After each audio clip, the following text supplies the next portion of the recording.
I never imagined sitting alone by my daughter's hospital bed while my husband lounged on a Balinese beach with another woman. No mother does.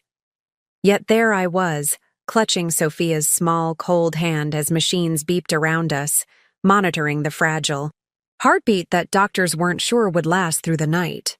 Her favorite purple unicorn tucked beside her pale face, the stuffed animal Charles had promised to repair but never did, its missing eye and torn ear a testament to promises he hadn't kept. Before we jump back in, tell us where you're tuning in from, and if this story touches you, make sure you're subscribed, because tomorrow I've saved something extra special for you. Promises of safety, of family, of in sickness and in health. Words that felt hollow now as I stared at the phone in my trembling hand. The hospital room was too bright, too sterile. The fluorescent lights cast harsh shadows across Sophia's face, making her look even more fragile than she already was. 6 years old and fighting for her life. Congenital heart disease doesn't care about fairy tales or happy endings. The walls were decorated with cheerful cartoon characters that seemed to mock our situation with their perpetual smiles. Outside this room, life continued. Nurses changed shifts. Other parents comforted their children. The world spun on its axis, indifferent to our pain. My phone buzzed again. Another message from Claudette, my sister-in-law. She'd always been closer to me than to her own brother. "Have you seen this?" The image loaded slowly, pixel by pixel, as if giving me one last chance to look away, to preserve whatever shred of dignity I had left. But I couldn't. My eyes remained fixed on the screen as the picture appeared in cruel clarity. Charles, my husband of 8 years, lounging on white sand beneath a palm tree. His arm wrapped around a woman I recognized immediately, Paula, his administrative assistant. Her head rested on his bare chest, both of them laughing at some private joke, cocktails in hand. The Balinese resort's logo visible on the beach towel. Beneath them, the timestamp. Today, 4:18 p.m. local time. The exact moment I was being told by doctors that Sophia needed another emergency surgery. Beneath the photo, Claudette had written, "I'm so sorry, Elizabeth. Curtis just sent me this from his business trip. He saw them together at the Amala Resort. I couldn't keep this from you." The room seemed to spin. My lungs forgot how to draw breath. The steady beep of Sophia's heart monitor became distant, as if I were underwater.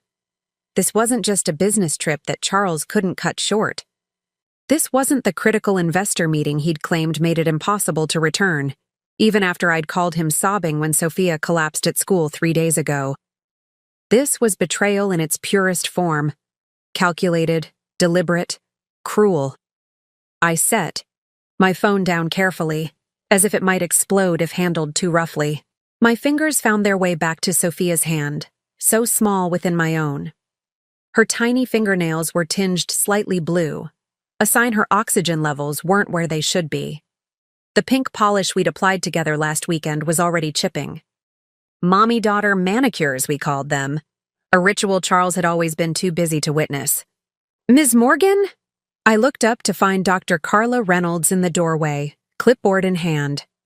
Her eyes held that careful mix of compassion and clinical detachment that skilled pediatric cardiologists master.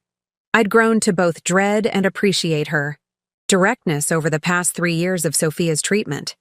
"The surgical team is ready to discuss the procedure," she said, her voice gentle but firm. "We need to make some decisions quickly."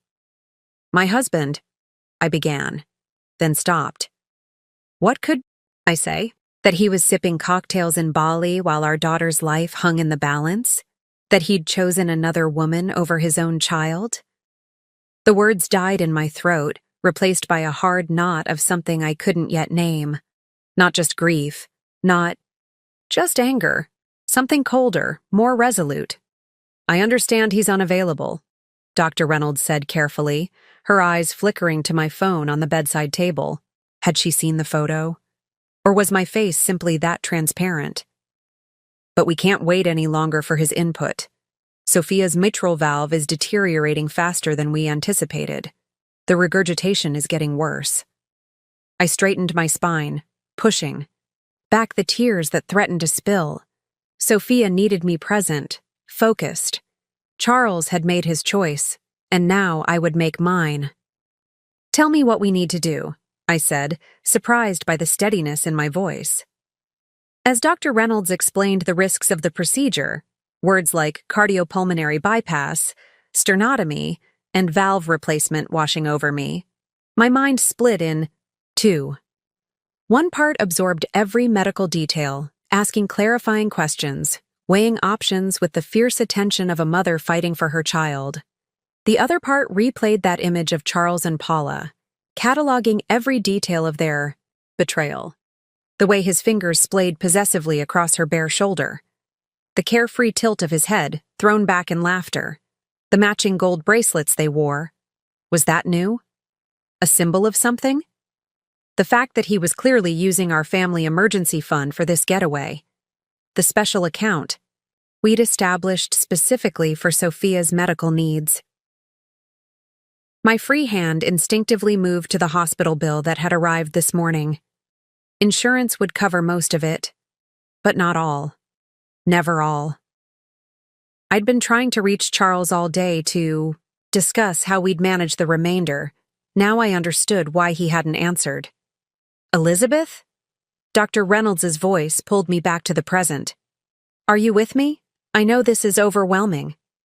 "I'm here," I said, squeezing Sophia's hand gently. "And I'm the only parent Sophia needs right now. Schedule the surgery." As Dr. Reynolds nodded and left to make the arrangements, I felt something shift inside me. The woman who had called Charles 17 times in the past 3 days, begging him to come home, no longer existed. In her place stood someone harder, someone who understood that the man in that photo wasn't coming to our rescue. He wasn't stuck in meetings or dealing with travel complications. He had simply chosen himself, his desires, his comfort, his new life, over the daughter who still asked for him every time she woke up. Sophia stirred slightly, her eyelids fluttering but not opening. Her lips moved in the ghost of a word that might have been Daddy. I leaned closer, brushing a strand of dark hair from her forehead. "It's okay, sweetheart," I whispered. "Mommy's here. Mommy's not going anywhere." And in that moment, as the evening sun cast long shadows through the hospital window, I made 2 promises to myself. First, that Sophia would survive this. I would move heaven and earth to make it so. And second, that Charles would regret the day he decided a Balinese beach was more important than his daughter's bedside. What I didn't realize then was just how deep his betrayal went, or how far I would go to protect what remained of our family. The photo was just the beginning. The first domino in a chain of revelations that would uncover a deception more calculated than I could have imagined. But as I sat there, holding my daughter's hand while machines breathed for her, one thing became crystal clear. Charles thought he had all the power. He was about to learn how wrong he was. Sleep had eluded me for most of the night. I'd spent hours watching Sophia's chest rise and fall, cataloging each labored breath as if my vigilance alone could keep her heart beating. The nurses had urged me to rest on the narrow cot they'd set up, but every time I closed my eyes, I saw that image of Charles and Paula on the beach. By morning, the photo had burned itself into my consciousness, a snapshot of betrayal so complete it left physical pain in its wake. Dawn brought a flurry of pre-surgical activity. Nurses checked Sophia's vitals while explaining the upcoming procedure in child-friendly terms. They brought her a special stuffed bear with a zipper down its chest, showing how the doctors would help her heart. Sophia, still groggy from medication, nodded with a trust that broke my heart. She'd been through so much in her short life, enduring pain no child should know, yet somehow maintained a resilience I couldn't fathom. "Mommy, is Daddy coming today?" she asked, her voice thin and raspy from the breathing tube they'd removed yesterday. "He's trying, sweetheart," I lied, hating myself for it. but he's very far away. He loves you very much. The preparing and narrating this story took us a lot of time, so if you are enjoying it, subscribe to our channel. It means a lot to us. Now back to the story. Words tasted like ash in my mouth. How many more excuses would I make for him? How many more times would I shield her from the truth? That her father had chosen a tropical getaway with his mistress over her hospital bed? As they prepared to take Sophia to surgery, my phone buzzed with a text. I expected another message from Claudette, perhaps an update on whether Curtis had seen Charles again. Instead, it was from a number I didn't recognize. You don't know me, but I work at a Mala resort. Your husband checked in with a woman 3 days ago. They're not hiding their relationship. There's more you should know. Financial matters. Call this number if you want details. Ebony. My hands trembled so violently I nearly dropped the phone. Financial matters? What did that mean? Charles and I maintained separate accounts for our personal spending, but shared joint accounts for household expenses, and most importantly, Sophia's medical fund. That account had nearly $180,000, money we'd saved, fundraised, and received from family specifically for Sophia's ongoing treatment and any emergencies. Before I could process this new message, the surgical team arrived to take Sophia. Surgery will take approximately 4 hours, Dr. Reynolds explained. The waiting area is on the 3rd floor. We'll send updates throughout the procedure. I kissed Sophia's forehead, whispering promises of ice cream and movie marathons once she was better. As they wheeled her away, she clutched her purple unicorn with one hand and gave me a small, brave wave with the other. The sight nearly shattered me. Once alone in the empty room, I stared at the mysterious text. My thumb hovered over the call button as questions raced through my mind. Who was Ebony? Could I trust her? What if this was some kind of scam targeting vulnerable people? But another, darker thought pushed through. What if Charles had done something to our finances? What if Sophia's medical fund was in jeopardy? I made the call. Elizabeth? A woman's voice answered immediately. I've been waiting for your call. I'm sorry to contact you this way. Who are you? I asked, my voice barely above a whisper. How? Do you know about my husband? I'm the financial controller at Amala Resort, Ebony explained. Your husband and his companion have been staying in our premium ocean villa, $200 per night. They've charged everything to their room. Private dining, spa treatments, diving excursions. The bill is over $12,000 already. My stomach lurched. And you're telling me this why? Because he's using a card linked to an account named Sophia's Heart Fund. Our system flags unusual spending patterns, and this triggered an alert. It's not my place to interfere in personal matters, but when I saw the account name and then overheard him mention his daughter's illness to another guest, it didn't sit right. The room seemed to tilt beneath me. I grabbed the edge of the hospital bed to steady myself. Are you certain? I managed. I'm looking at the transaction records right now, Ebony confirmed. There's more.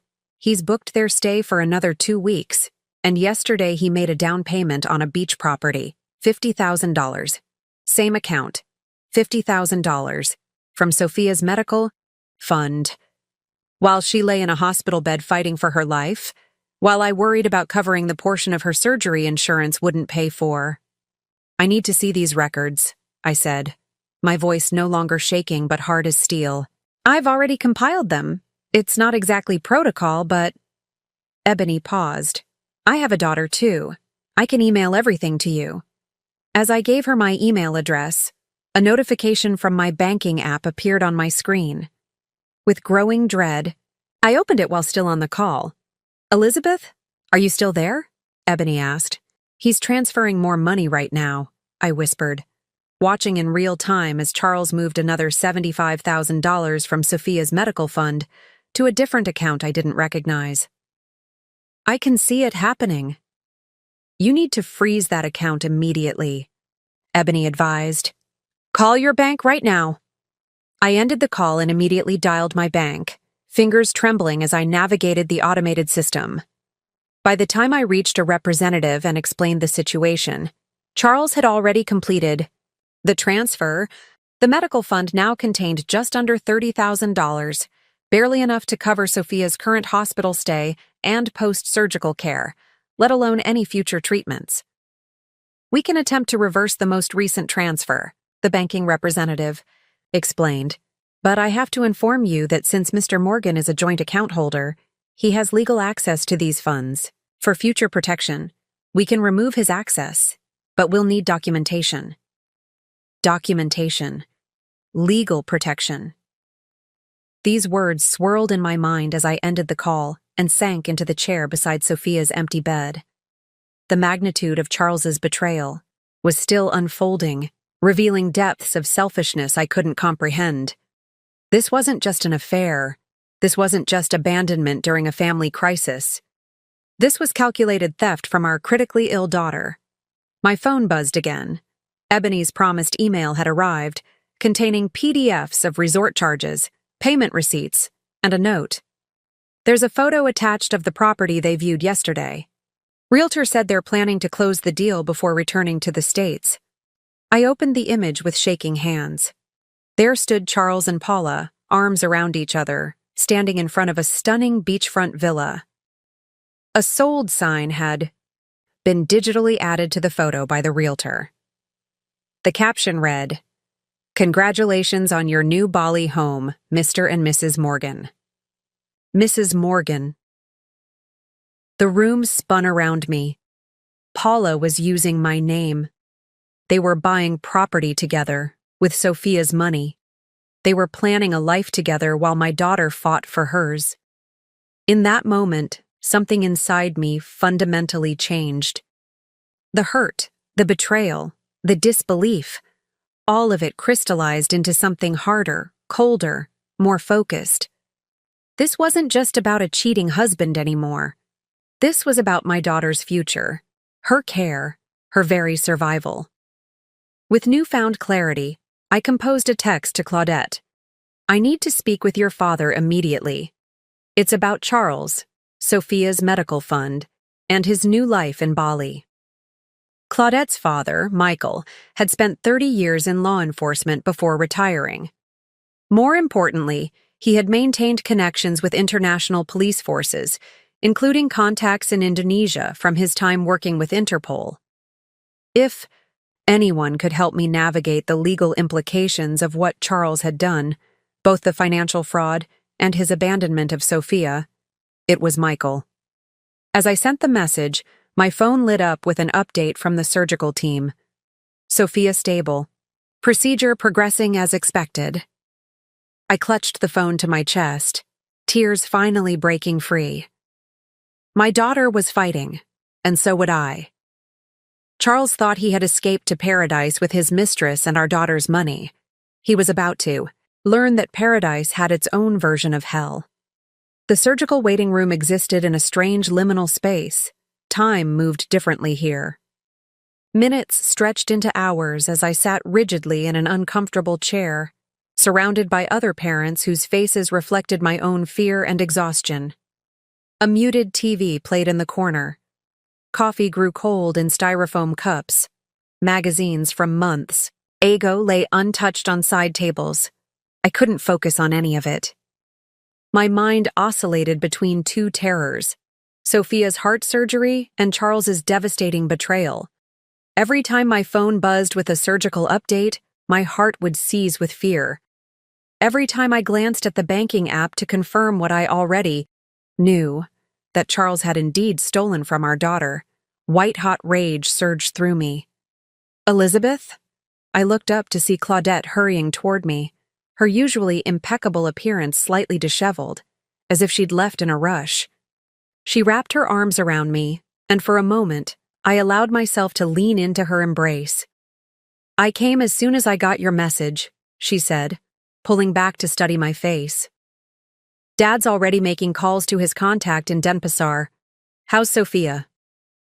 "Still. In surgery. It's been 2 hours." My voice sounded hollow, even to my own ears. "They say she's stable." Claudette sat beside me, taking my hand in hers. "And you?" How are you holding up? How was I holding up? The question seemed absurd.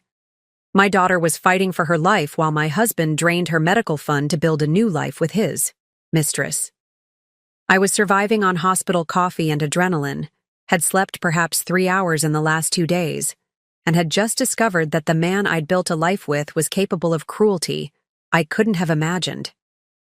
I'm functioning, I finally answered. Claudette nodded, understanding what I couldn't articulate.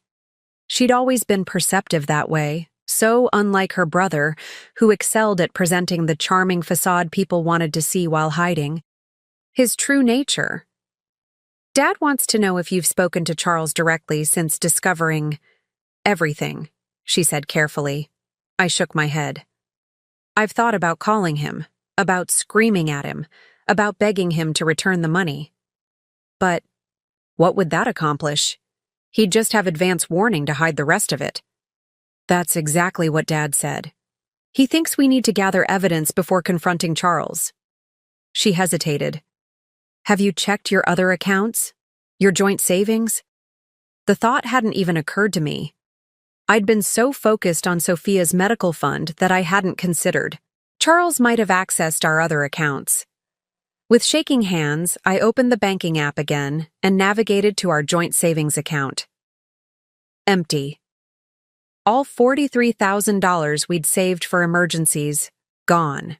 Transferred out yesterday to the same unknown account as the medical fund money. He took everything, I whispered, the phone nearly slipping from my numb fingers. Every penny we saved together. Claudette took the phone gently from my hand, examining the transaction history herself. Her expression hardened. Elizabeth, when did Charles leave for this business trip? 6 days ago. He was supposed to be in Singapore for meetings. Look at this, she said, pointing to a transaction from 7 days ago.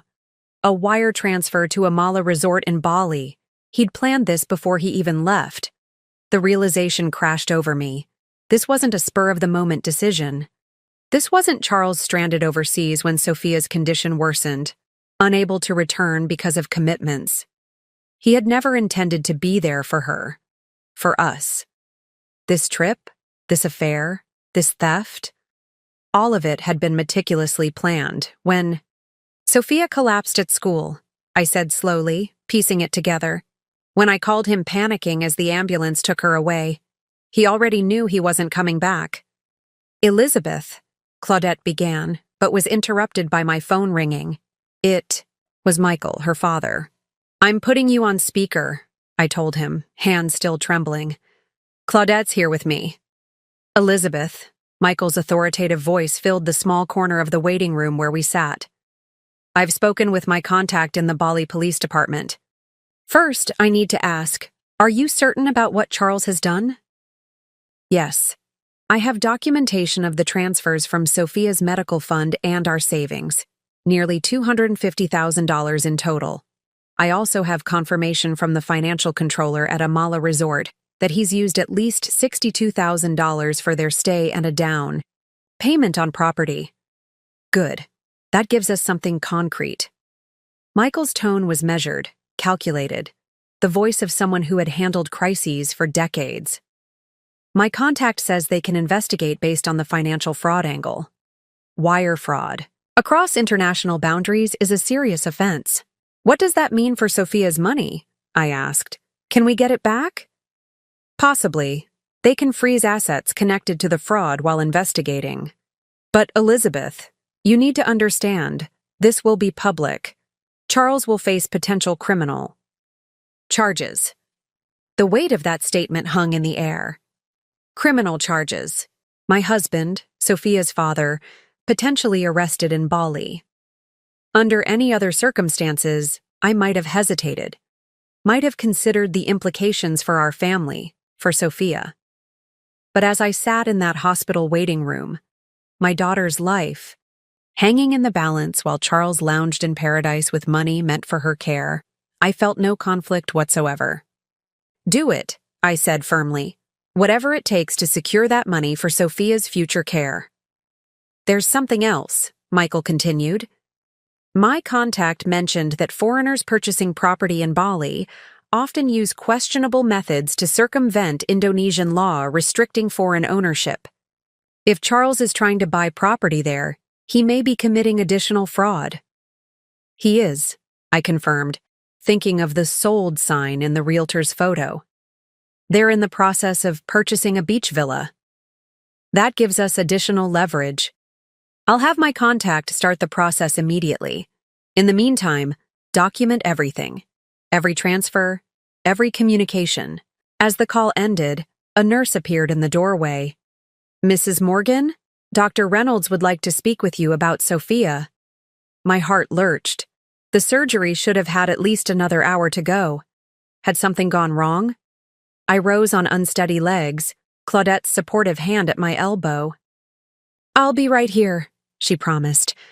The walk to the consultation room was a blur. Dr. Reynolds was waiting, her surgical mask hanging around her neck, her expression carefully neutral. "We've completed the valve replacement," she said as I sank into the chair across from her. "Sophia is being moved to recovery now." Did everything go well?" My voice caught. "There were complications," Dr. Reynolds began, and my world narrowed to a pinpoint. The damage to her valve was more extensive than the imaging showed. We had to take additional measures. "What does that mean?" The words felt scraped from my throat. "It means her recovery will be more challenging. It means she'll need specialized follow-up care, likely for years." "But she'll recover?" I pressed, needing absolute clarity. Dr. Reynolds's professional demeanor softened slightly. "She's stable now.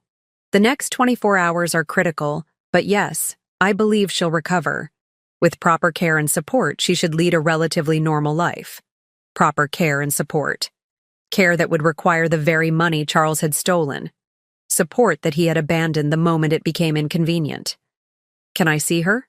I asked. "She's being settled in the PICU. A nurse will come get you in about 20 minutes. I nodded, unable to form words through the storm of emotions.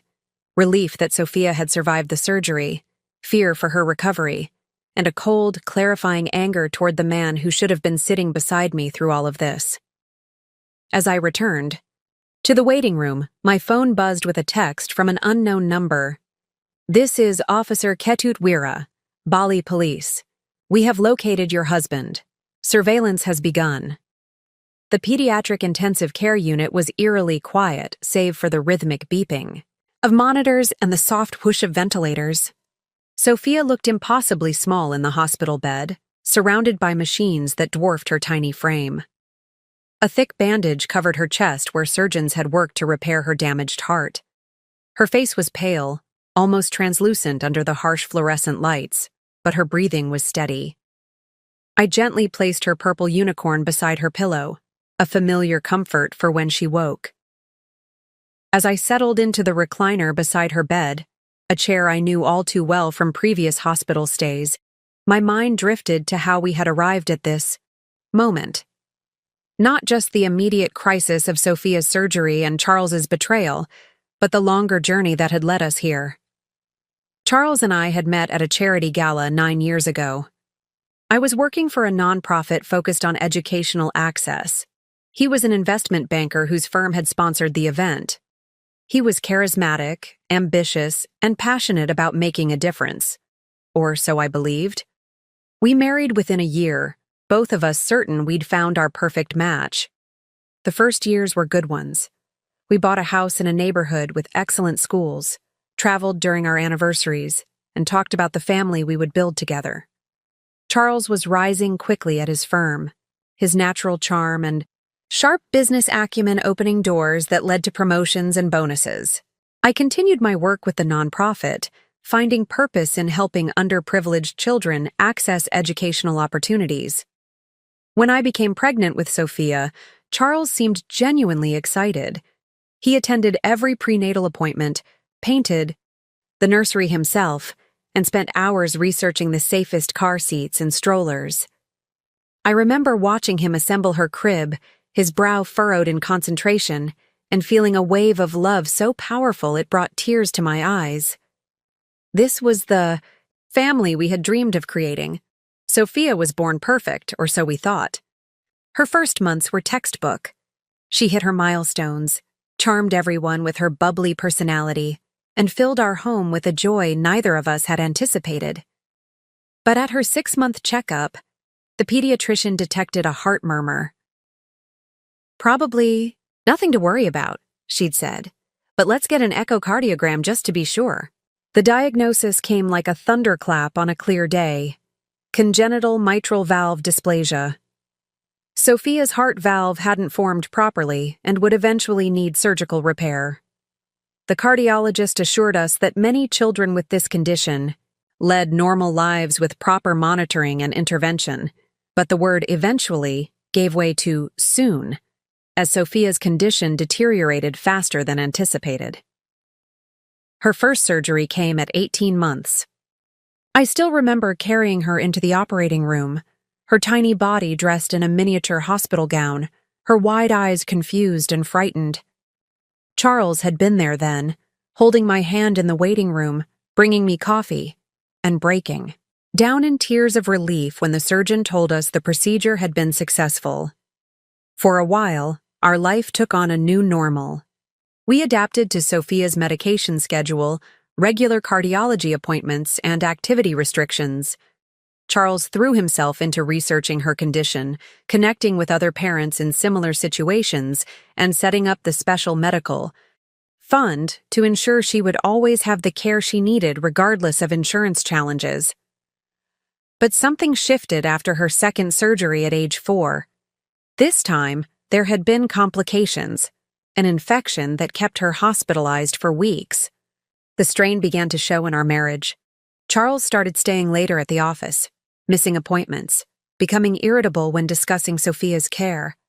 I attributed it to stress, to fear, to the financial pressure of mounting medical bills even with insurance. "I can't keep watching her suffer," he had said one night, after a particularly difficult day when Sophia had been too weak to get out of bed. "It's destroying me." I had held him then, mistaking his words for the natural anguish of a father watching his child in pain. I didn't recognize it for what it was: the beginning of his retreat, his abandonment. A memory surfaced of a conversation just 3 months ago. We were at the kitchen table reviewing Sophia's medical expenses while she napped upstairs. "What about that new experimental treatment Dr. Reynolds mentioned?" I had asked, scrolling through research articles on my laptop. "The one being developed at Mayo Clinic?" Charles had sighed, rubbing his temples. "It's not covered by insurance. We'd have to pay out of pocket." "We have the medical fund," I'd pointed out. "That's exactly what it's for." "That money needs to last," he'd snapped. "We can't blow it on unproven treatments." His reaction had seemed disproportionate, but I'd chalked it up to the stress we were both under. Now, sitting beside Sophia's hospital bed, I understood with sickening clarity. He'd already been planning his escape, already calculating how to use that money for himself instead of our daughter. The arrival of Paula into our lives had seemed innocent enough at first. Charles hired her as his administrative assistant about a year ago, and she quickly made herself indispensable to him. She was efficient, talented, and often worked late hours alongside Charles. Hours I now realized had nothing to do with work. There had been signs, of course. The sudden business trips that couldn't be rescheduled. The texts he shielded from my view. The new cologne he claimed was a gift from a client. The way he grew defensive when I asked simple questions about his day. Classic infidelity red flags that I had ignored or rationalized away because I couldn't imagine Charles abandoning Sophia. I couldn't fathom that anyone could turn their back on their own child, especially one as vulnerable and loving as our daughter. But now, as I watched Sophia's chest rise and fall with each breath, the full picture came into devastating focus. Charles hadn't just fallen for another woman. He had systematically planned an exit strategy that included stealing from our critically ill daughter. This wasn't a momentary lapse of judgment or a midlife crisis. This was calculated cruelty. My phone buzzed with another text from Officer Katut Weera. Surveillance photos attached. Confirmation needed that this is your husband. I opened the images with trembling fingers. There was Charles, lounging by an infinity pool that overlooked the ocean. Paula sat beside him in a bikini, laughing at something on her phone. They looked carefree, unburdened, as if there wasn't a 6-year-old girl fighting for her life half a world away. Before I could respond, another message appeared. We have also identified unusual property transaction. Foreign nationals cannot own property directly in Indonesia. Your husband is attempting to use local proxy.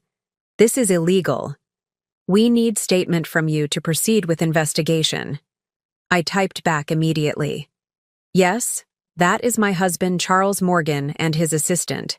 Paula, I will provide whatever statement you need. As I set my phone down, Sophia stirred slightly. Her eyelids fluttered but didn't open. Her small hand twitched beside the purple unicorn. I leaned forward, stroking her hair gently. I'm here, sweetheart, I whispered. Mommy's right here. A nurse entered quietly to check Sophia's vitals. She's doing well, she assured me. Her numbers are looking good. Would you like me to bring you something to eat? You've been here for hours. I shook my head. I'm not hungry. You need to keep your strength up, she said kindly. For her. She was right, of course. I couldn't help Sophia if I collapsed from exhaustion and hunger. I couldn't fight for her if I didn't take care of myself. Maybe some soup, I conceded. And coffee. Definitely coffee. As the nurse left, my phone rang. It was Michael. Elizabeth, he said without preamble. The Bali police are building a case. But there's something else you should know. Charles has been making regular calls to your family lawyer for the past month. My contact at the firm says he's been inquiring about divorce proceedings. Divorce. The word should have devastated me. Instead, it felt like the final piece of a puzzle clicking into place. That's not all, Michael continued, his voice grave. He's been asking specifically about custody arrangements for a chronically ill child. My blood turned to ice. Custody. He abandoned her. He stole money meant for her care. People like Charles rewrite history to suit their narrative, Michael said. Be prepared. This is going to get uglier before it gets better. As I ended the call, Sophia's monitor beeped. A small irregularity in her heartbeat that quickly stabilized. I placed my hand gently on her arm, feeling the warmth of her skin, the pulse beneath my fingers. I won't let him take you, I promised, her softly. Not now. Not ever. The pediatric floor quieted as night fell. Nurses moved silently between rooms, checking vitals and administering medications with practiced efficiency. Sophia remained asleep, her small body working to recover from the trauma of surgery. Dr. Reynolds had stopped by earlier to report that all signs pointed toward a stable recovery, though she cautioned that the next 48 hours would remain critical. Alone, with my thoughts in the dim light of Sophia's hospital room, I found myself excavating memories, searching for signs I'd missed, warnings I'd ignored. Like an archaeologist brushing away layers of self-deception, I uncovered a pattern that had been there all along. 8 months ago, Charles had insisted on taking over management of our finances. You have enough on your plate with Sophia, he'd said, his tone reasonable, concerned. Let me handle the money stuff. It's what I do for a living, after all. I'd agreed, grateful for one less responsibility while managing Sophia's medical appointments, medications, and school accommodations. Charles had set up automatic payments for our bills and given me a credit card for daily expenses. I rarely checked our accounts after that, trusting him implicitly with our financial well-being. 6 months ago, he'd suggested moving Sophia's medical fund to a different bank. Their investment options are better, he'd explained. We could potentially grow the fund faster with their management. Again, I hadn't questioned him. Why would I? He was Sophia's father, as invested in her future as I was. Or so I believed. 5 months ago, he'd begun taking more business trips, each one seemingly longer than the last. The Singapore expansion is crucial for the firm, he'd explained as he packed for what would be the first of many absences. If I can make this work, we'll have more financial security for Sophia's treatments. He'd return from these trips distant, distracted, often working late into the night in his home office. I'd attributed it to work stress, to the pressure he felt as our family's provider. I'd tried to make things easier for him at home, shielding him from the daily challenges of Sophia's care, believing I was supporting him. 4 months ago, Paula had called our home for the first time. Charles left some important documents at the office, she'd explained, her voice professionally pleasant. He asked me to call and let you know he'll be working late to finish them. After that, the late nights became more frequent.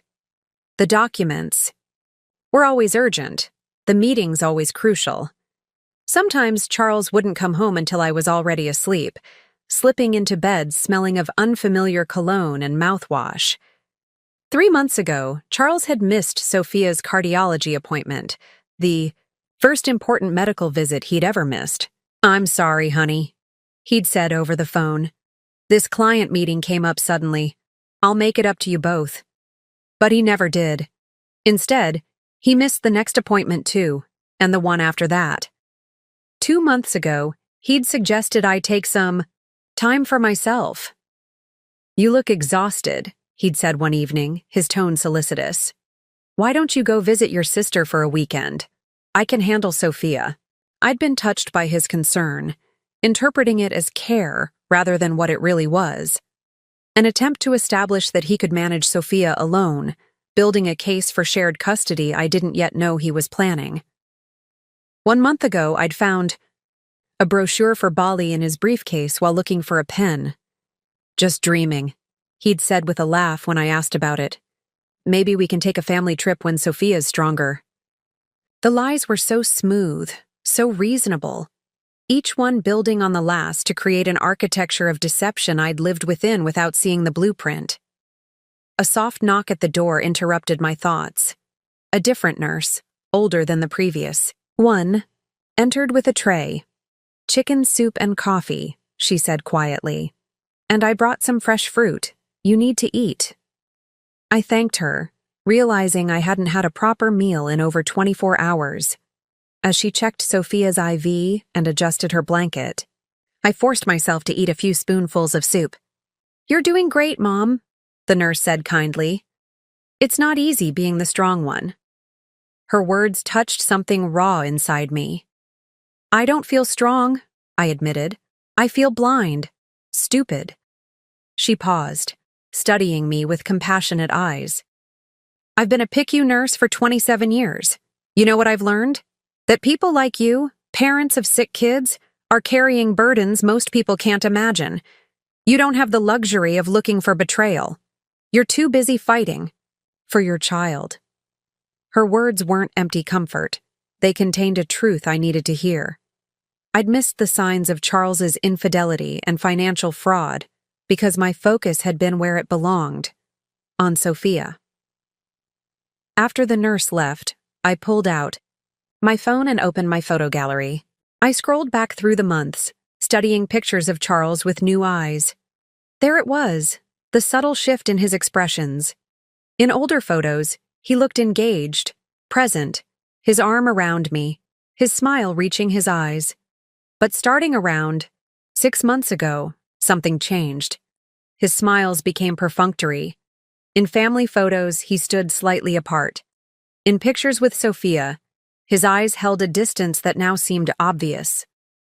I continued scrolling until I found a specific image from about 4 months ago, Charles's company holiday party. I zoomed in on the background where Paula stood talking to colleagues. She was watching Charles, her expression holding something I hadn't noticed at the time. Possessiveness.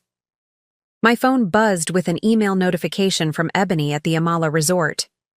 "Elizabeth, I've compiled all financial transactions from Charles. Morgan's stay, I've also included surveillance images from our security system showing Charles and Paula together dating back to January of this year. This suggests this isn't their first visit to our resort. January, 5 months ago, when Charles had supposedly been in Singapore for the first time, I opened the attached photos. There they were, walking hand in hand on the beach, dining at the resort restaurant, entering their villa together. The timestamps confirmed what Ebony was suggesting.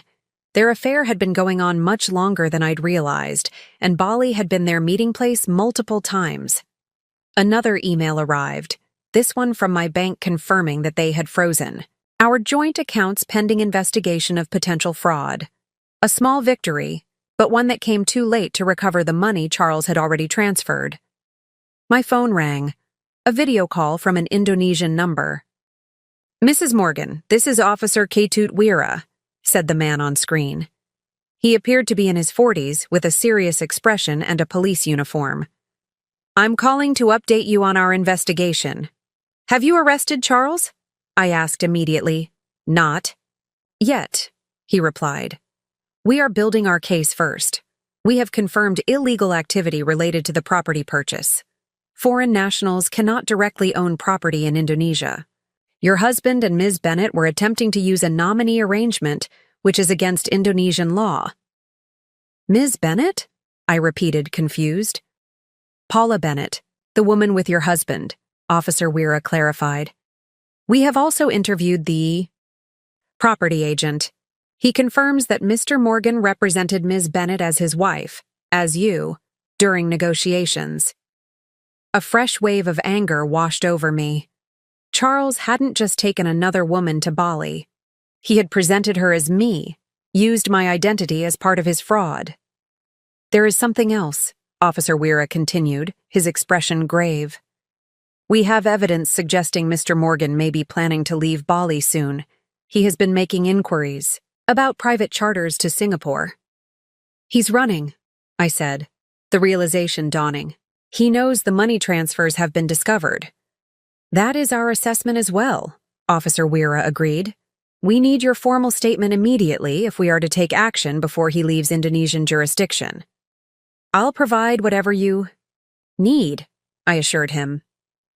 As the call ended, I glanced at Sophia. In sleep, her face looked peaceful, unburdened by the complexities surrounding her.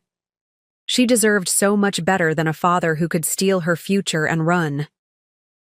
I opened my laptop, determined to compile everything I had discovered. The financial records, the emails from Ebony, the photos of Charles and Paula, the evidence of identity fraud.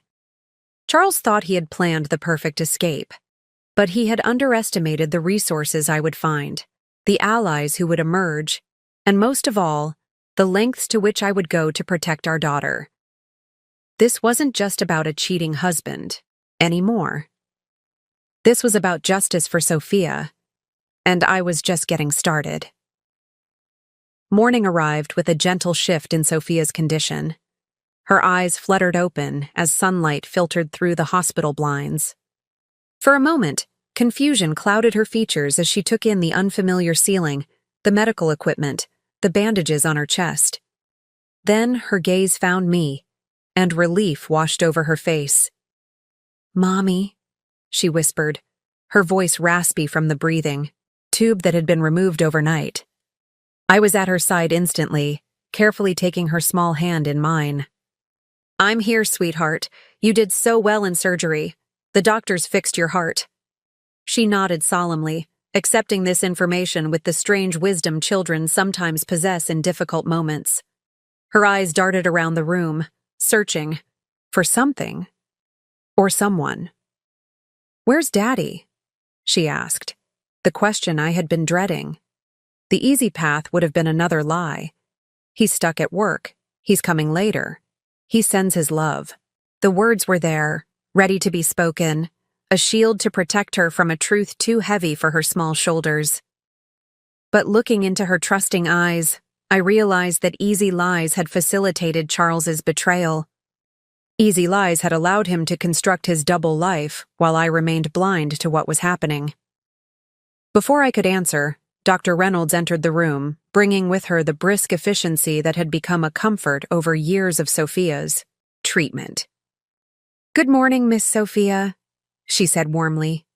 "I'm so happy to see those eyes open." While Dr. Reynolds examined Sophia, checking her incision and listening to her heart, I stepped into the hallway to collect myself. My phone had accumulated several notifications overnight, emails from Michael with legal documents requiring my signature, updates from the bank's fraud department, and a text from Charles himself. I stared at his name on my screen, my thumb hovering over the message. After nearly a week of silence, after abandoning us during the worst crisis of our lives, what could he possibly have to say? I opened the text. "Elizabeth, I know you're upset. There are things you don't understand about our situation. Paula and I never meant for this to happen. I still care about Sophia, but I need to live my own life. I'm trying to arrange a settlement. That will be fair to everyone. Please don't do anything rash." The audacity of his words struck me like a physical blow. Things I don't understand?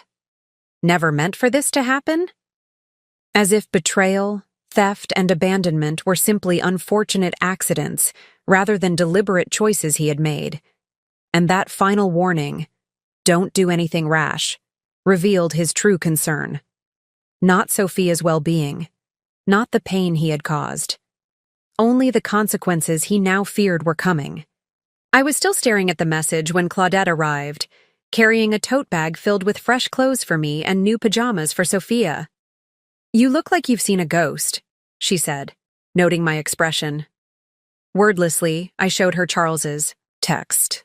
Her face hardened as she read. "The nerve," she whispered, handing my phone back. "After everything he's done." "He still doesn't know we've discovered the financial fraud," I said, "or that the Bali police are building a case. He thinks this is just about the affair." "Are you going to respond?" I shook my head. "Not yet." "Officer?" Weira advised against tipping him off. Dr. Reynolds emerged from Sophia's room, her clipboard tucked under her arm. "She's doing remarkably well," she reported. "Her vitals are strong and the new valve is functioning properly. If this progress continues, we can move her to a regular room tomorrow." Relief flooded through me. "And long-term? You mentioned she'll need specialized care." Dr. Reynolds's expression turned more serious. "The replacement valve will need to be monitored regularly. As she grows, we'll need to assess whether additional surgeries will be necessary. There's also a specialized therapy program I'd recommend. It helps children with heart conditions rebuild strength safely." "Is that covered by insurance?" I asked, the financial reality of our situation weighing heavily on my mind. "Partially," Dr. Reynolds admitted, "but there would be significant out-of-pocket expenses. Expenses that should have been covered by Sophia's medical fund, the very money Charles had stolen to finance his new life." "I understand," I said, my resolve strengthening. "I'll figure it out." Dr. Reynolds studied me thoughtfully. "Elizabeth, I know this isn't just a medical crisis for your family. If you need resources, social workers, legal advisors, support groups, the hospital can help connect you." I thanked her, grateful for the offer, but aware that my situation had moved beyond the typical family crisis the hospital's resources were designed to address. As Dr. Reynolds walked away, my phone rang. It was Michael. "Elizabeth, we've got movement," he said without preamble. "The Bali police have issued a freeze on the property transaction. The real estate agent informed Charles this morning. My contact says he's not taking it well." What does that mean? It means he knows something's wrong, but not exactly what. He's been making calls, including several to your joint bank. The bank, following our fraud alert, refused to release any information to him. I processed this information, picturing Charles's mounting panic as his carefully constructed plans began to unravel. "There's more," Michael continued. "Officer Weira has requested authorization for formal questioning. With your statement and the financial evidence, they have enough to bring him in." The moment felt pivotal, a point of no return. Once the Bali authorities officially questioned Charles, there would be no pretending this was a simple marital dispute. There would be legal consequences, possibly criminal charges. News that would eventually reach our friends, colleagues, and, most concerningly, Sophia. "Do it," I said, the words emerging with a certainty that surprised me. He needs to answer for what he's done. After ending the call, I returned to Sophia's room. Claudette had unpacked the new pajamas, soft cotton printed with stars and moons, and was gently helping Sophia change, careful of the IV lines and monitoring equipment. "Look, Mommy," Sophia said, her voice stronger now. "Aunt Claudette brought me space pajamas." "They're beautiful," I said, managing a genuine smile despite the storm of emotions inside me. "How are you feeling, sweetheart?" "My chest hurts," she admitted. "But Nurse Jenny said it's because the doctors fixed my heart, so it's a good hurt." Her simple acceptance of pain as part of healing struck me profoundly. While I had been protecting her from difficult truths, she had been demonstrating a strength I hadn't fully appreciated. A resilience born from facing physical challenges beyond what most adults ever experience. "Sophia," I said, sitting carefully, on the edge of her bed. "I need to tell you something about Daddy." Claudette shot me a concerned look, but I had made my decision. No more lies, not even comfortable ones. "Daddy isn't coming to the hospital," I said gently. "He's very far away right now, and he's going to be far away for a long time." Sophia's brow furrowed. "Because of his important work trip?" "No, sweetheart. Daddy made some choices that mean he can't be with us right now. It's not because of you. It's not because of your heart. It's because of choices that grown-ups sometimes make." Tears welled in her eyes. "Doesn't he want to see me?" The question broke my heart, but I refused to offer false comfort. "I think part of him does. But Daddy is very confused right now about what's important." Sophia was quiet for a long moment, processing this in her own way. "Is that why he didn't come when I had to ride in the ambulance?" The fact that she had noticed, had been aware of his absence even then, made my throat tighten with emotion. "Yes, that's why." "Are you going to go away too?" she asked, her voice small and frightened. "Never," I promised fiercely, carefully gathering her into a gentle embrace, mindful of her incision and tubes. "I will always be right here with you, no matter what." As I held her, my phone buzzed with another notification. Officer Weira had sent a message. "Charles Morgan has been brought in for questioning. We have secured his passport. He will not be leaving Bali until this matter is resolved." In that moment, cradling my daughter while justice began its slow, inexorable process half a world away, I experienced a clarity I had never known before. The path forward would be difficult, financially, legally, emotionally, but for the first time, I could see it clearly, unmarred by deception or false hope. Charles had believed he held all the power. He had counted on my distraction, my trust, my fear of disrupting Sophia's life. But as I felt my daughter's heart beating against mine, strong despite everything it had endured, I recognized a truth he had fatally miscalculated. There was nothing I wouldn't do to protect her. Nothing. By the next afternoon, Sophia had been moved from the PICU to a regular pediatric room, a small victory in our ongoing battle. The new room felt less intimidating with its colorful walls and large window overlooking the hospital garden. Sophia was sitting up in bed, carefully coloring in a picture book Claudette had brought, her movements slow but determined. Her resilience continued to amaze me.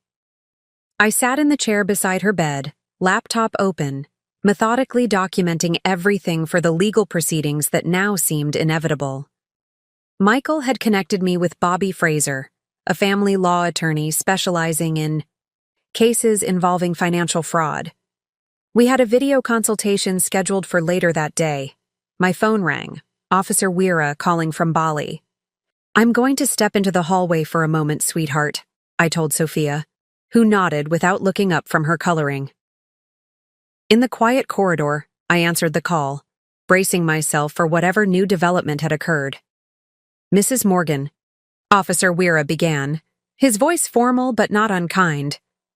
I'm calling to update you on our investigation. We questioned your husband for several hours yesterday. He initially denied all allegations. Initially? I asked, catching the implication. Yes, when presented with evidence of the financial transactions and property fraud, his position changed. He has admitted to transferring funds from your daughter's medical account and attempting to purchase property illegally. My heart raced. I hadn't expected Charles to confess so quickly. However, Officer Weira continued, he insists that the money was rightfully his to use. He claims you had abandoned your marital responsibilities and that he needed to secure his future, as you were emotionally unstable due to your daughter's illness. The accusation hit like a slap. After everything, the years spent caring for Sophia, the sleepless nights in hospital rooms, the careful management of her medications and appointments, Charles was painting me as unstable, as neglectful. That's absurd, I said, my voice tight, with anger. I have documentation of every doctor's appointment, every medication schedule, every school accommodation meeting, all of which I attended alone because he chose not to be present. We understand, Mrs. Morgan, Officer Weira assured me. His claims contradict the evidence we've gathered. But you should be aware that he's attempting to shape a narrative. Is he still in custody? No. He has been released but is prohibited from leaving Bali. His passport has been confiscated, and he must report to the police station daily.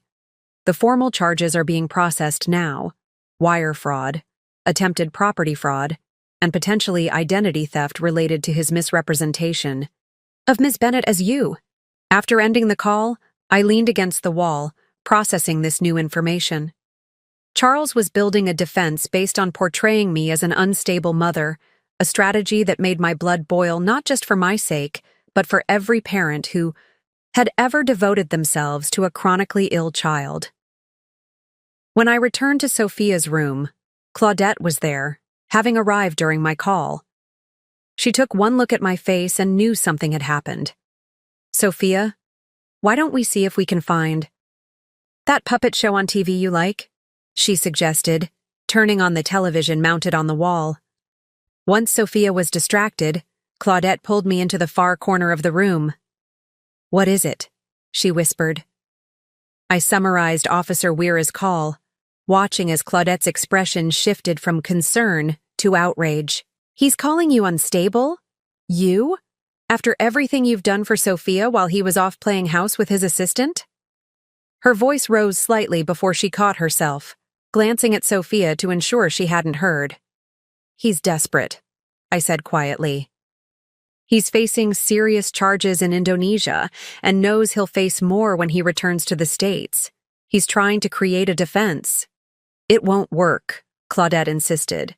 Not when everyone who knows you can testify to your devotion to Sophia. Her confidence bolstered me, but a nagging worry remained. Charles had always been persuasive, skilled at spinning narratives that served his interests. I couldn't underestimate his ability to manipulate others, especially in legal proceedings where perception could sometimes outweigh reality.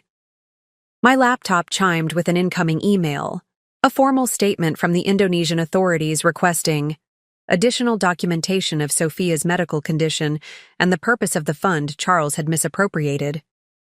I began gathering the records immediately, a task made easier by my habitual organization of Sophia's medical history. As I worked, a peculiar sensation settled over me. For days, I'd been reacting to Charles's betrayal, shocked, hurt, angry, determined. But now, as I assembled evidence that would help hold him accountable, I felt something unexpected.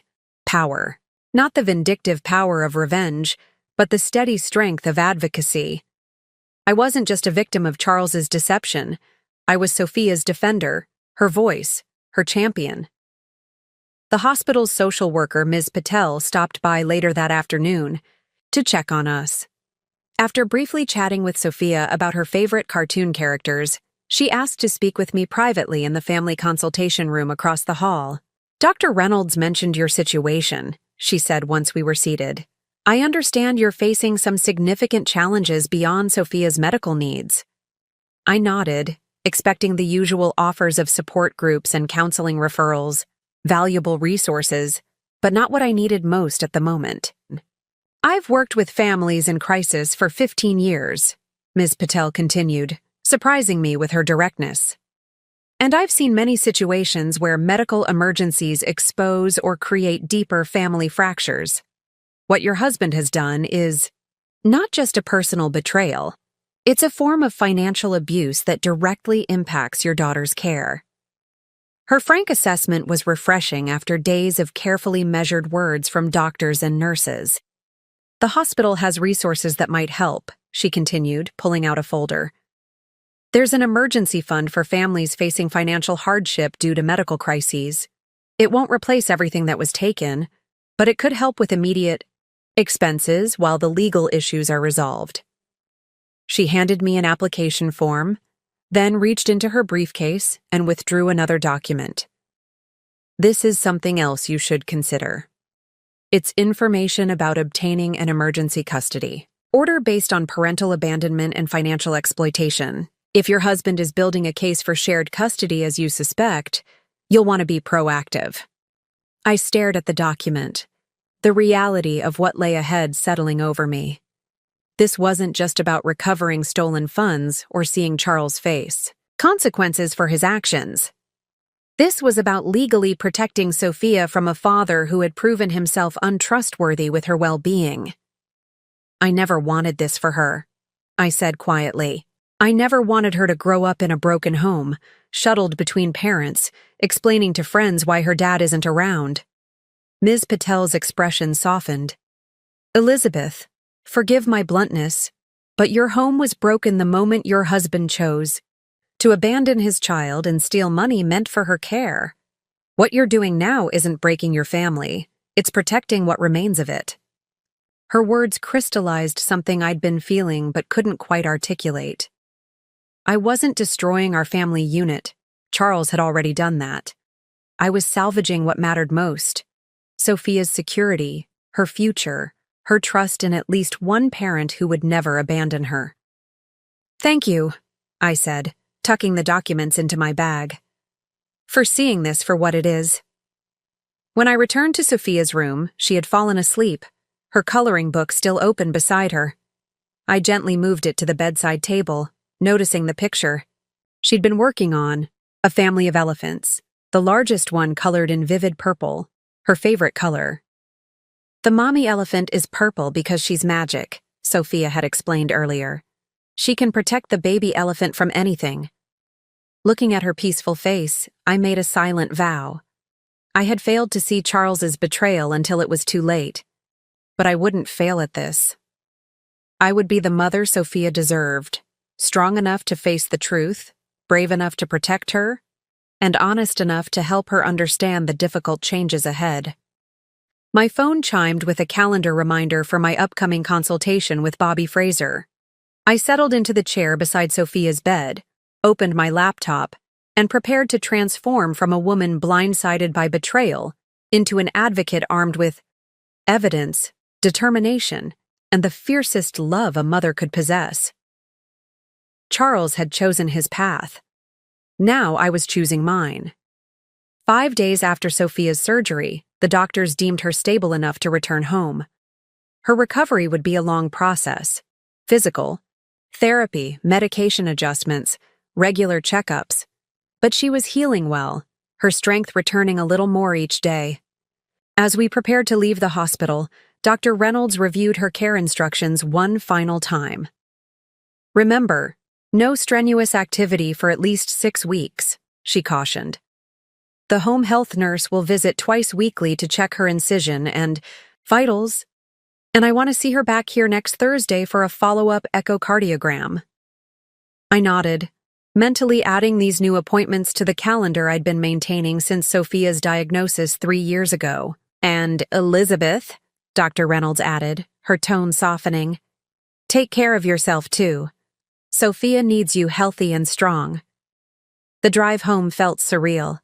Sophia dozed in her booster seat, exhausted from the simple act of changing clothes and being wheeled to the car. Claudette had gone ahead to prepare the house, stocking the refrigerator and setting up Sophia's bedroom with extra pillows for comfort. As I pulled into our driveway, the sight of our home struck me differently than it had just a week ago. The colonial-style house with its neat garden and wraparound porch had once represented the life Charles and I had built together. Now it felt like a crime scene, a place where years of deception had unfolded beneath a veneer of domestic normality. Claudette met us at the door, helping me settle Sophia in her bedroom before pulling me aside. Bobby Fraser called, she whispered. He's found something in Charles's financial records. He wants to meet as soon as possible. Did he say what it was? She shook her head. Just that it was significant and involved more than the medical fund. While Claudette stayed with Sophia, I set up my laptop in the home office, a room I had rarely used before Charles's betrayal, but had now claimed as command central for my investigation. Bobby had agreed to a video call since I couldn't leave. Sophia. At precisely 2 p.m., Bobby's face appeared on my screen. In his mid-50s with salt-and-pepper hair and wire-rimmed glasses, he projected the competent assurance I desperately needed. Elizabeth, thank you for making time, he began. I know you're juggling a lot with Sophia's recovery. What have you found? I asked, too mentally exhausted for small talk. We've been tracing the money Charles transferred out of Sophia's medical fund and your joint savings, he explained, sharing his screen to show a complex flowchart of financial transactions. Most of it went to accounts in Bali, as we suspected, funding the resort stay and property purchase, but approximately $95,000 was diverted elsewhere. He highlighted a section of the chart showing transfers to an account I didn't recognize. This is a private investment account Charles opened 18 months ago, Bobby continued. He's been making regular deposits, small enough to avoid triggering alerts, $2,000 here, $5,000 there, building a separate financial life right under your nose. The timeline hit me hard. 18 months ago, well before Sophia's condition had worsened, before Paula had entered the picture. Charles's exit strategy wasn't a recent development. It had been in motion for over a year. There's more, Bobby said, his expression grave. We've discovered evidence that Charles has been systematically inflating your household expenses and pocketing the difference. Mortgage payments, insurance premiums, even Sophia's medical bills, he's been reporting higher amounts to you than he was actually paying. The revelation stunned me. While I had been focusing on Sophia's care, trusting Charles to handle our finances, he had been embezzling from our family budget bit by bit. For how long? I managed to ask. Based on the records we've obtained so far, at least 2 years, Bobby replied. And Elizabeth, there's something else you should know. Charles made a call to your family lawyer yesterday, from Bali. What did he want? He inquired about divorce proceedings, specifically whether he could file from abroad. He also asked about Indonesia's non-extradition status with the United States. The implication was clear. Charles was investigating whether he could divorce me from Bali while avoiding potential criminal charges in the U.S. Can he do that? I asked, a new fear taking hold. Not effectively, Bobby assured me. Indonesia and the U.S. may not have an extradition treaty, but that doesn't mean he can hide there forever. More importantly, any divorce filing would have to address the financial fraud, which would strengthen our position regarding both asset division and custody. After the call ended, I sat motionless, trying to process the extent of Charles's deception. This wasn't just opportunistic theft committed in the heat of a passionate affair. This was calculated, long-term fraud, a deliberate strategy executed over years while I focused on keeping our daughter alive. My phone buzzed with a text from Michael. Indonesian prosecutor wants to speak with you. Important development. Can you talk now? I immediately called him back. Elizabeth, Michael answered without preamble. The prosecutor handling Charles's case has found emails between Charles and Paula dating back 14 months. They've been planning this move to Bali for nearly a year. Bobby just told me Charles has had a secret account for 18 months, I said. It all fits the same timeline. There's something else, Michael continued. The emails reference a contingency plan if Sophia's condition became too much. They were specifically waiting for a medical crisis to make their move, knowing you'd be too distracted to notice the financial irregularities. The calculated cruelty of it knocked the breath from my lungs. They hadn't just taken advantage of Sophia's medical emergency. They had been waiting for it, planning around it, maybe even hoping for it. The prosecutor believes this strengthens the case significantly, Michael added. It demonstrates premeditation and exploitation of a vulnerable child, which carries heavier penalties under Indonesian law. After hanging up, I found myself drawn to Charles's home office, a space I had avoided since discovering his betrayal. If he had been plotting this for so long, what other evidence might he have left behind? The room was impeccably organized, reflecting Charles's meticulous nature. His desk held the usual items: a computer monitor, a desk lamp, a container of pens. The filing cabinet in the corner was locked, but I knew where Charles kept the key, in a small box on the top shelf of his closet. Once I retrieved it, I began methodically going through each drawer, scanning documents, taking photos of anything that seemed relevant. Most files contained standard financial records, tax returns, investment statements, property documents, nothing immediately incriminating until I reached the bottom drawer. There, in a folder marked Personal, I found a life insurance policy I'd never seen before. Charles had taken out a $2 million policy on himself 2 years ago, with Paula listed as the sole beneficiary. The date on the policy stopped me cold. It was just 3 weeks after Sophia's second surgery, when she'd suffered complications and spent weeks in the hospital.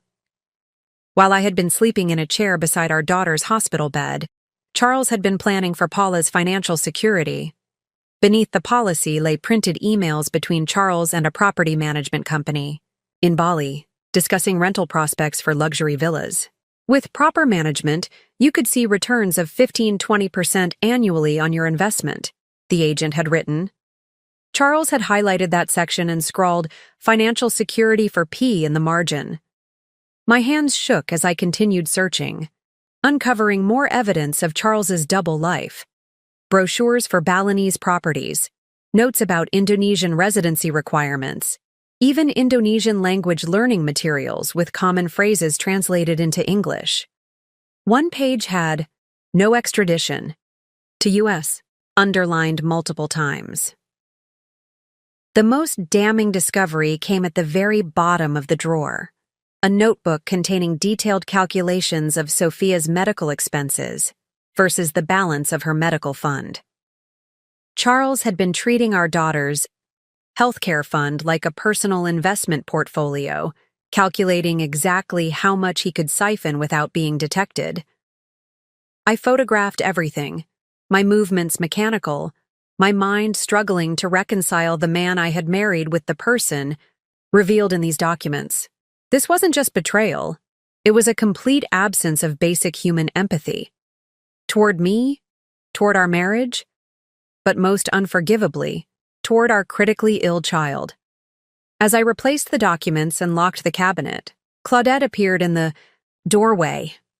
"Sophia's asking for you," she said. She woke up a little disoriented. I nodded, tucking my phone with its damning photos into my pocket.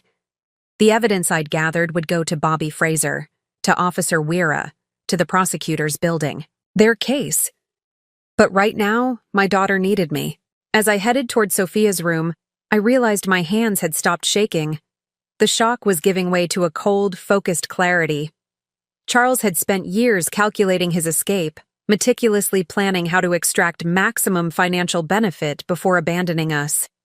Now it was my turn to be methodical, to use every resource available to ensure his plans collapsed around him.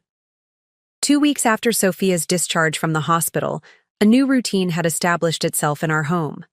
Mornings were filled with medication, schedules, and gentle physical therapy exercises. Afternoons often brought visits from the home health nurse or video calls with Dr. Reynolds. Evenings were for quiet activities, reading stories, watching movies, or coloring in the new art supplies Claudette had brought. Throughout it all, Sophia was regaining strength, her resilience a constant source of amazement. The legal proceedings against Charles were advancing on multiple fronts. In Indonesia, he faced charges related to financial fraud and illegal property transactions. The prosecutor had frozen his assets in Bali, including the down payment on the beach villa. Domestically, Bobby Fraser was building a comprehensive case addressing the financial theft, the divorce Charles had inquired about, and the custody arrangements that would best protect Sophia. I had just finished helping Sophia with her lunch when my phone rang, an unfamiliar number with an Indonesian country code, but not Officer Wira's. "Curious," I answered. "Mrs. Morgan? This is Ebony Williams from Amala Resort in Bali," the now familiar voice said. "I have information you should know." "Has something happened with Charles?" I asked, stepping into the hallway to keep the conversation private from Sophia. "He checked out of the resort yesterday," Ebony reported. "Despite the travel restrictions, he's attempting to leave Bali. One of our staff overheard him discussing arrangements for a private boat to take him to a neighboring island, where he apparently plans to catch a flight to Singapore." My pulse quickened. "The police have his passport. How would he travel internationally?" "Mrs. Morgan, people with enough money can obtain false documentation, especially in this region," Ebony explained, her tone grave. "I've already alerted Officer Wira, but I thought you should know directly." "Thank you," I said, genuinely grateful for her continued assistance. "Where is Paula? Is she leaving with him?" There was a pause on the line before Ebony replied. "That's the other reason I'm calling. Ms. Bennett left 3 days ago, alone. There was an argument, loud enough that security was called to their villa. She departed the following morning. This was unexpected. I had imagined Charles and Paula as a united front, conspirators in their shared betrayal. The thought of discord between them opened new questions. "Did you hear what the argument was about?" I asked. "Not specifically," Ebony admitted. But afterward, Mr. Morgan made several calls, including one where he clearly said, "She knows too much. We need to contain this." He seemed desperate. After thanking Ebony for the information, I immediately called Officer Wira, who confirmed they were aware of Charles's attempted escape plan and had increased surveillance on him. "We have officers monitoring all marinas and private docks," he assured me. "He will not leave Bali undetected." Next, I contacted Bobby Fraser to update him on this development. His response was measured but concerned. "This suggests Charles is panicking," he observed, "which means he might make more mistakes, but it also means he could become more dangerous, destroying evidence, moving remaining assets, or attempting to shape public perception before charges are formally filed." "What should I do?" I asked. "Continue documenting everything," Bobby advised. "And Elizabeth, be prepared for Charles to reach out directly. If he's truly desperate, he may try to manipulate you into helping him." As if summoned by Bobby's warning, a text from Charles arrived that evening while I was reading Sophia a bedtime story. I ignored it until she had fallen asleep, her unicorn clutched tightly against her side. Once in the hallway, I opened the B message. "Elizabeth, things have gotten out of hand. This has all been a massive misunderstanding. Paula has betrayed me just like I betrayed you. I made a terrible mistake. Please call me. For Sophia's sake, if not for mine." The transparent attempt at manipulation was almost laughable. After stealing our daughter's medical fund, abandoning her during critical surgery, and attempting to flee justice, Charles was now playing the victim and invoking Sophia's name to elicit sympathy. I didn't respond. The next morning brought another, unexpected development. Michael called while I was helping Sophia with her breathing exercises. The Indonesian authorities have located Paula Bennett, he reported. She didn't leave the country after all. She's checked into a small hotel on the other side of the island under her maiden name, Lee. Have they questioned her? I asked. Yes. And this is where it gets interesting, Michael continued. She's offered to provide evidence against Charles in exchange for immunity from prosecution. According to my contact, she claims she didn't know the full extent of Charles's financial fraud until recently. Do you believe her? I asked skeptically. It doesn't matter what I believe, Michael replied pragmatically.